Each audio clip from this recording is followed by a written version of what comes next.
Bonjour à tous nos auditeurs, internautes et bienvenue à cette édition spéciale. Aujourd'hui, nous discuterons autour de la formation qu'il animera, qui débute déjà pour ce jeudi 28 mars sur Work Espace, Joniangwe, dans la commune de Lingwala, avec pour grand thème création d'entreprise et gestion d'investissement. Monsieur Lee, bonjour.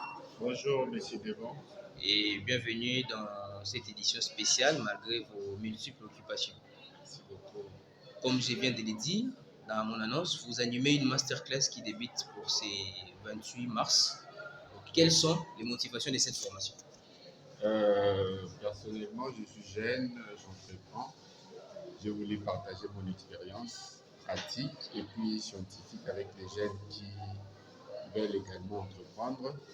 C'est pourquoi j'ai pris l'initiative de pouvoir organiser cette conférence intitulée Création d'entreprise et gestion des investissements.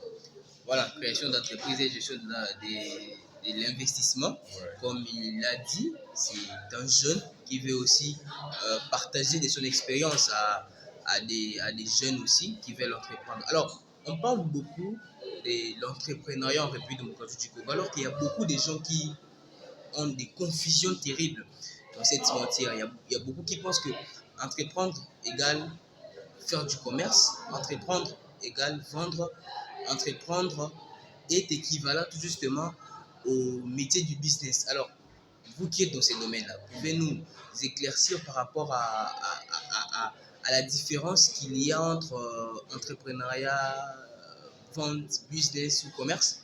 Ce que je peux dire que l'entrepreneuriat, c'est une notion très large. Et dans la diversité de tout ce qu'il y a dans l'entrepreneuriat, il y a les commerces qui entrent en jeu, il y a les business qui entrent en jeu. Mais lorsqu'on voit l'entrepreneuriat, on voit beaucoup plus l'idée de créer une entreprise dans le but de satisfaire un besoin pressant qui existe dans les marchés. Et ces besoins-là peuvent être asservis par un produit ou bien par un service. Et ce qui fait que si on n'est pas vraiment en mesure d'organiser une structure bien formelle, on peut se pencher directement vers le commerce pour être en contact directement avec les clients au niveau du marché afin de satisfaire à ces exigences. Donc il y a plusieurs notions qui entrent en jeu, mais le commerce fait partir des actions d'un entrepreneur au niveau du marché. Alors, comment peut-on parler de l'entrepreneuriat qui est justement axé au commerce dans ce Ouais. sens-là? L'entrepreneuriat qui est beaucoup plus axé sur le commerce, là, on voit beaucoup plus l'aspect vente. Mais dans l'entrepreneuriat, il n'y a pas que la vente. Il y a aussi au niveau interne où il faut organiser les choses. Il y a les managements qui entrent en jeu, il y a l'aspect leadership qui entre en jeu. Mais si on voit beaucoup plus cet entrepreneuriat qui est axé uniquement sur les besoins des consommateurs, on va directement produire des actions au niveau du marché en proposant un produit et un service sans pour autant avoir vraiment une structure bien formelle pour être en contact avec les fournisseurs de gauche et à droite. Mais on vient directement dans les marchés pour agir comme un agent économique. Voilà, le commerce fait aussi partie, comme il a dit, dans l'entrepreneuriat, mais sans pourtant avoir une structure bien formelle qui puisse tout justement soutenir les commerces. Alors, Monsieur Eli Bazaya, aujourd'hui, vous parlez de l'entrepreneuriat. Est-ce que l'entrepreneuriat en République démocratique du Congo est-il dans son apogée ou c'est toujours sous un format de naissance? Voilà. Ce qui est sûr est que nous avons encore beaucoup de challenges, mais nous faisons quand même des progrès. Mais les plus grands challenges que nous avons au niveau de l'entrepreneuriat, c'est beaucoup plus lié au profil de l'entrepreneur, à la personne de l'entrepreneur. Parce que lorsque nous parlons de l'entrepreneuriat, les gens vont directement dans les faits où ils veulent montrer aux gens comment entreprendre, comment créer une entreprise, comment avoir une structure, mais sans pour autant tenir beaucoup plus compte de la personne du créateur d'entreprise. Cette personne-là doit développer des compétences au niveau de son leadership parce que s'il n'est pas un bon leader, déjà lui-même représente un risque au niveau de la gestion de son entreprise. C'est pourquoi nous, dans notre approche, lorsque nous parlons de la création d'entreprise, nous n'allons pas directement aborder les enjeux qui sont liés au milieu, qui sont liés à la création. Nous allons beaucoup également aborder les enjeux liés à la personne du leader. Qui il est? Est-ce qu'il se connaît réellement? Est-ce il est assez développé personnellement? Est-ce qu'il a assez de compétences de leadership pour gérer les gens, pour diriger les gens, afin qu'ils puissent arriver à atteindre ses objectifs? Donc, vous dites que si l'entrepreneuriat en République démocratique du Congo ne se développe pas, non parce que le milieu n'est pas favorable, mais plutôt la personne doit d'abord se reconnaître pour qu'il puisse tout justement donner des sons meilleurs. Alors, quels sont les profils normalement que doit avoir un vrai leader pour que l'entrepreneuriat en République démocratique du Congo soit développé? Euh, L'un des facteurs très importants, je peux les simplifier par le mot leader. L'un des facteurs très importants, je peux dire qu'un bon entrepreneur doit être un bon leader. Doit vraiment être un bon leader. S'il est assez développé personnellement, s'il est réellement formé, il y aura vraiment un équilibre qui va se créer entre l'idée qu'il veut exploiter dans le marché et sa personne. Parce que s'il y a vraiment un déséquilibre entre l'opportunité qu'il veut exploiter et ses compétences personnelles, il ne va pas être en mesure d'amener à, il ne va pas être en mesure d'amener la croissance au niveau de ses activités parce qu'il n'est pas la personne qu'il faut pour gérer l'idée qu'il est arrivé à découvrir. Est-ce que vous pensez que le milieu congolais est favorable tout justement s'il arrivait qu'aujourd'hui nous ayons des personnes tout justement au travers de vos formations? Pensez-vous que le milieu congolais est favorable pour recevoir tout justement les idées des entrepreneurs? Ouais, ce qui est sûr, il y a encore du pain sur la planche, mais là où il y a beaucoup de problèmes, c'est là où il y a beaucoup plus d'opportunités. Si nous voyons les Indiens, les Chinois venir dans notre pays, c'est parce qu'ils ont trouvé quand même des opportunités d'affaires. C'est pourquoi ils sont là. Mais c'est que nous ignorons que ces gens-là sont formés au préalable sur certaines choses que nous ignorons. Est-ce qu'il y a-t-il des possibilités que les Congolais prennent beaucoup plus d'ampleur en dépassant tout justement les gens qui viennent investir ici en République démocratique du Congo? Ouais, c'est beaucoup plus possible. Qu'est-ce qui manque? Qu'est-ce qui manque Il y déjà a, pour que nous prenions il justement les y a aussi bâtons? les rôles de l'État. Oui. Il y a aussi les rôles de l'État pour arriver à accompagner ces entrepreneurs-là. Parce qu'il y a des fois, avec les moyens de bord que les Congolais ont, ils n'ont pas assez de partenariats avec des structures financières qui peuvent les accompagner quand ils arrivent à court d'argent à un certain moment. Ils ont vraiment besoin de financement. Mais il n'y a pas assez de structures pour accompagner ces jeunes-là dans un parfait accomplissement de leur mission. Donc l'État a aussi sa part de choses pour créer un environnement d'incubation pour permettre à ces entreprises-là qui sont encore jeunes de pouvoir se développer. Mais l'autre responsabilité incombe aussi aux personnes d'entrepreneurs. Ils sont obligés de se former. Ils sont vraiment obligés de se former parce que nous disons qu'une motivation entrepreneuriale sans prise en compte des risques qu'il y a de l'entrepreneuriat, ils ont le droit à l'ONG. Donc c'est ce que nous voulons refuser.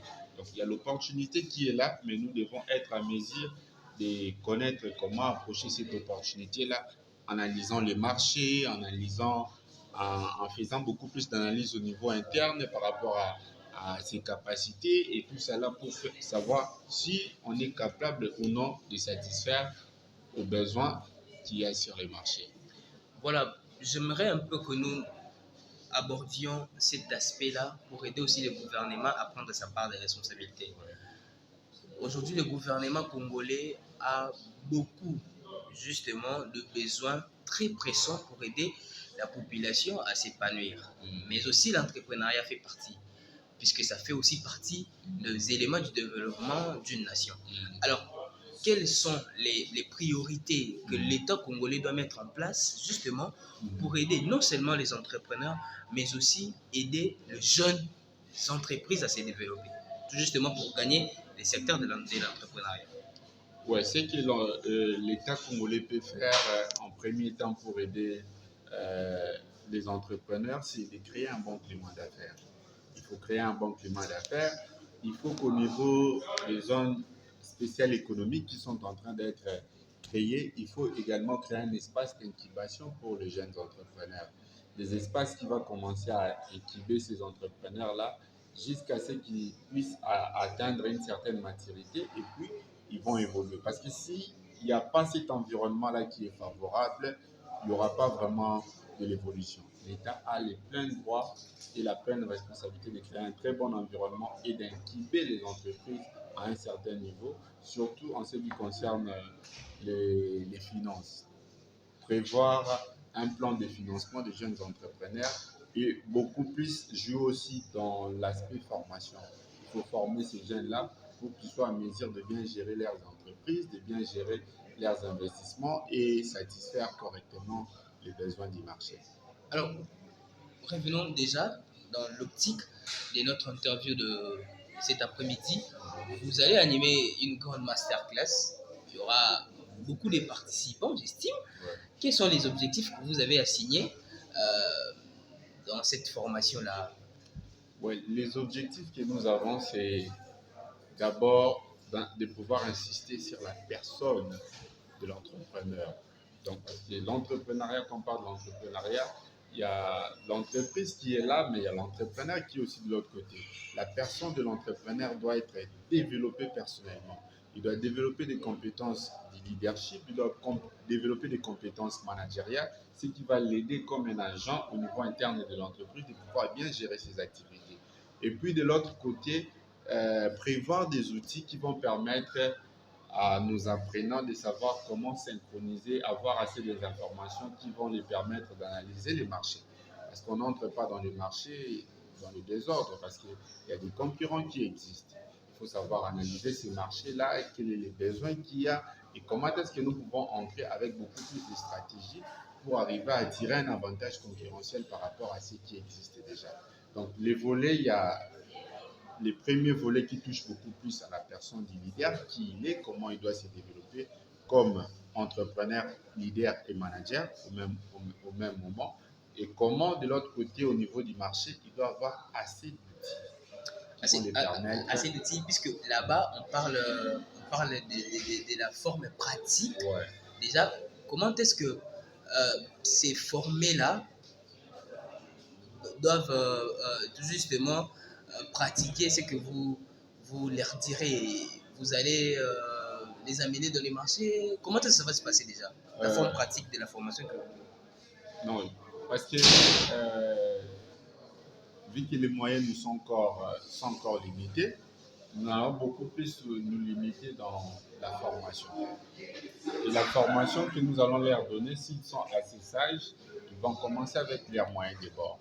Parce qu'il y a beaucoup d'utopies qui sont liées à l'entrepreneuriat, surtout aux notions de financement. Les gens pensent que pour débuter, ils doivent toujours avoir des financements extérieurs, tout ça là. Mais avec leurs moyens de bord, ils peuvent aussi commencer. Ils peuvent aussi commencer et évoluer. C'est beaucoup plus dans cet aspect-là que nous voulons beaucoup plus insister. Parce que même dans la Bible, Dieu avait demandé à Moïse, qu'as-tu dans ta main? Donc ce n'est qu'avec les bâtons qu'il avait qu'il a sorti les enfants d'Israël. Nous allons un peu revenir sur ce que vous avez épinglé. Comment est-ce qu'on peut se développer avec des petits moyens? Mais je reviens un peu sur l'aspect formation. Comment est-ce que vous allez les accompagner après l'apprentissage sur l'aspect mentoring? Comment est-ce que vous avez prévu les accompagner? Ouais, ce qui est sûr, la chose la plus importante que nous disons aux jeunes, c'est toujours important d'assister à de tels événements parce qu'au-delà de ce qui est transactionnel, ce qu'ils vont recevoir le jour de la formation, il y a d'autres aspects qui seront beaucoup plus transformationnels. Pourquoi je dis ça? Le fait d'être déjà en contact avec des coachs, à être en contact avec des experts au niveau de la formation, cela crée déjà des affinités avec eux. Ce qui fait qu'au niveau de votre pratique, vous aurez aussi à un moment donné le temps de notre accompagnement. Vous aurez le temps de venir nous consulter, nous poser des questions. Nous serons toujours là et prêts et beaucoup plus disponibles pour répondre à leurs attentes et besoins qu'ils vont rencontrer dans la marche de la création d'entreprises et gestion des investissements. Alors, quels sont les critères pour prendre part à la formation que vous organisez? Il n'y a pas vraiment des critères préétablis pour assister à la formation. Donc, dès lors que la personne a tous ses sens au complet et qu'il a les capacités d'apprendre, il est vraiment le bienvenu dans notre formation, que ce soit des jeunes, que ce soit des vieux, que ce soit des mamans, des cocos, ils seront tous les bienvenus parce qu'entreprendre, n'a pas d'âge. Voilà, entreprendre n'a pas d'âge. Nous sommes en continuité de cette interview spéciale que nous recevons, que nous avons reçu, bien sûr, M. Dibazar qui est entrepreneur, manager, leader, mais aussi coach en développement personnel. On partage autour de la formation qui se profile déjà pour ce 28 mars. Alors, présentez de manière brève le déroulement de la formation que vous organisez, monsieur. Ouais. Donc déjà, les premiers jours, nous allons beaucoup plus parler des notions qui sont liées au leadership. Parce que comme nous l'avons dit, que l'entrepreneuriat dépend de l'entrepreneur à un certain moment. Le succès de l'entrepreneuriat dépend du niveau du succès et de l'accomplissement personnel de l'entrepreneur. Nous allons parler de son profil, comment il est très important de développer les qualités d'un bon leader. Parce qu'au-delà de toutes les autres ressources qu'il va gérer au niveau de son entreprise, il y a les ressources des ressources qui sont les ressources humaines. Et ces gens-là qui sont au sein de son entreprise ne doivent pas être gérés, mais ils doivent être dirigés. Il doit développer assez d'influence pour créer une inspiration au sein de l'organisation qui va créer la motivation pour que ces gens-là puissent l'accompagner comme un bon leader à l'atteinte de ses objectifs. Et puis, nous allons essayer d'évoquer les notions liées à l'entrepreneuriat, comment est-ce que l'entrepreneuriat et la création d'entreprise commencent par une idée. Et les gens peuvent se poser des questions où et comment trouver les idées. Nous allons les permettre à savoir comment ils peuvent et où ils peuvent trouver ces idées-là et comment, après avoir trouvé les idées, comment confronter ces idées-là aux réalités et aux besoins du marché par des analyses qu'ils peuvent faire, y compris on va parler de l'analyse SWOT. Et il y a l'analyse SWOT et puis nous allons également parler de l'analyse tested qui étudie l'environnement dans lequel l'entreprise va évoluer et nous allons mettre quelques outils pratiques qui vont les permettre à ce que dès lors qu'ils ont une idée, comment ils peuvent les noter petit à petit jusqu'à ce que cette idée-là devienne un petit projet. Et puis quelques outils pratiques liés à la gestion quotidienne de leurs activités. Voilà, vous avez présenté de manière brève comment est-ce que l'activité va se passer. Mais dans vos affiches, nous voyons Business Group. Ouais. C'est quoi Business Group? Déjà, Business Group, c'est un groupe de jeunes entrepreneurs, qui entreprennent déjà depuis quelques années. Et au-delà du fait qu'ils soient des entrepreneurs au niveau pratique, ils ont également fait des études sur les business, management stratégique et tout. Et parmi eux, il y a d'autres qui sont assistants, d'autres sont des formateurs à gauche à droite. Ils se sont réunis dans le but d'accompagner de nouveaux projets, d'accompagner de nouveaux entrepreneurs à atteindre leurs objectifs.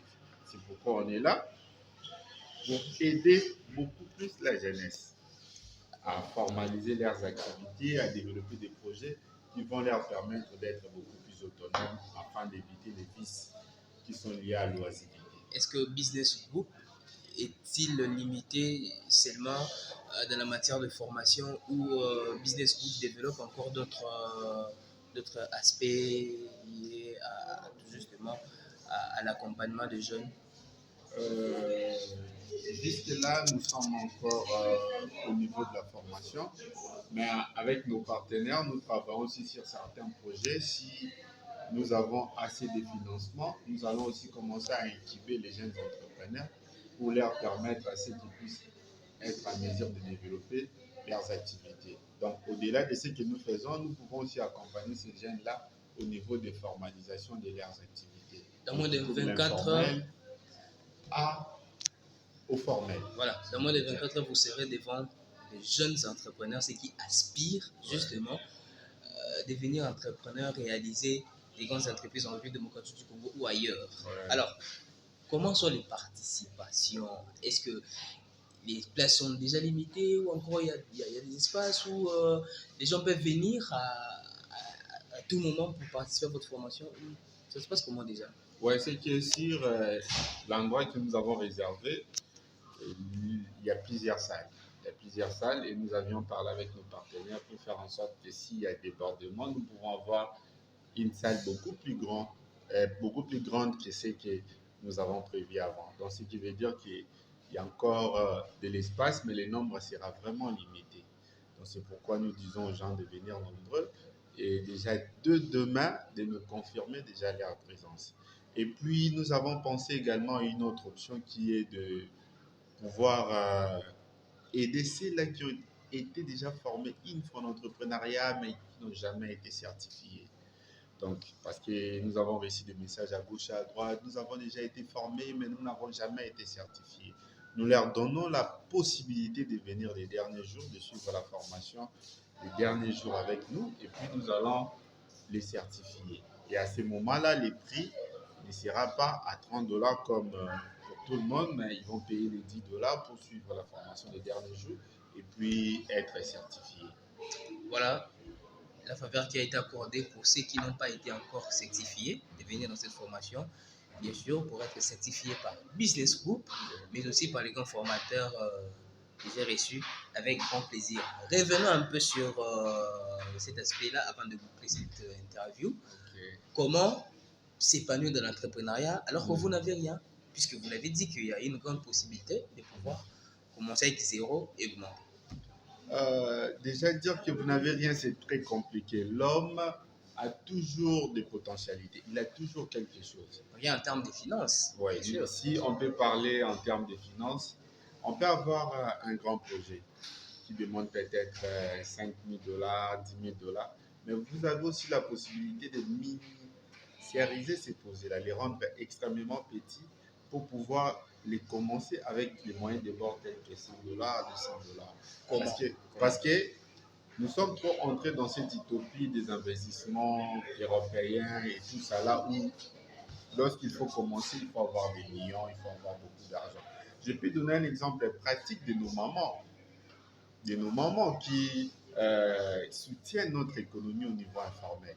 Ils commencent avec les moyens de bord. Le challenge avec la jeune génération est qu'ils sont en mesure de penser grand, mais ils ne savent pas commencer petit. On peut penser grand, mais on commence petit. Allez demander à nos mamans, ils vendent des braises, ils vendent des oranges et tout ça. Demandez-les, ils commencent avec combien? Certains vous diront une autre qui est un capital de 100 dollars, d'autres 200 dollars et 300. Mais ils ont cette volonté-là, ils ont ce courage-là de braver la terre, ils ont ce courage-là de braver les complexes qu'il y a pour pouvoir débuter leurs activités. Mais dans la jeune génération, nous sentons vraiment ces complexes-là qui les empêchent d'entreprendre le fait qu'ils disent que Nazana faux l'art, quand tu lui demandes faux l'art là, peut-être c'est 200 dollars, peut-être c'est 300 dollars. Alors avec ça, il peut toujours faire quelque chose. S'il ne peut pas commencer ici au niveau de la capitale, il peut même commencer à faire des voyages au niveau de l'intérieur du pays, acheter quelque chose et venir revendre ici en ville. Et petit à petit, ils peuvent être à mesure de mobiliser les moyens. Parce que le challenge dans cette mobilisation qui est beaucoup plus partielle, c'est lié aussi aux capacités managériales de quelqu'un. Quand tu as 100, tu gardes, tu as 200, tu gardes, jusqu'à ce que tu auras peut-être 2000. Mais nous remarquons que ces jeunes entrepreneurs-là qui commencent aussi avec les moyens de bord, ils arrivent à confondre leur poche personnelle et la caisse de l'entreprise. Et ça donne, ça nourrit cet adage-là qui dit que et puis avec le temps, c'est lui qui avait commencé, qui évoluait, et puis il retourne encore. Voilà, je pense que nous sommes arrivés à la fin. Un dernier mot pour ceux qui vont participer, aux partenaires, mais aussi à vous-même qui êtes reçus. Personnellement, je voulais remercier Télédé pour cette opportunité de pouvoir parler surtout à la jeune génération. Je les invite réellement à venir nombreux dans cette formation parce qu'ils ne seront jamais déçus. C'est un masterclass. Le but de masterclass, c'est de prendre ce qui est éléphant et de le rendre très petit. Comme on dit à l'Ingalo, hein? Donc des choses qu'ils pensent comme si c'est mystérieux, c'est très difficile pour eux, nous allons les prendre en gros et nous allons vraiment en parler en détail pour qu'ils aient quand même l'idée de comment ils peuvent commencer, comment ils peuvent évoluer et comment ils peuvent aller de l'avant. Donc, ils ne seront jamais déçus. Faites-nous confiance. Et puis, vous allez vous-même voir comment la perspective de vos vies vont changer, votre manière de voir les choses vont changer, votre manière de voir l'économie va changer et votre manière de concevoir la vie va complètement changer grâce à ces masterclass. Donc, venez nombreux, il y aura Mister L, les cerveaux qu'il faut là-bas pour essayer un peu de booster votre esprit créatif pour voir le monde autrement. Voilà, c'était un plaisir de recevoir M. Eli Bazaya. Je rappelle qu'il est entrepreneur, assistant, coach en leadership et management, développement personnel. Il sera également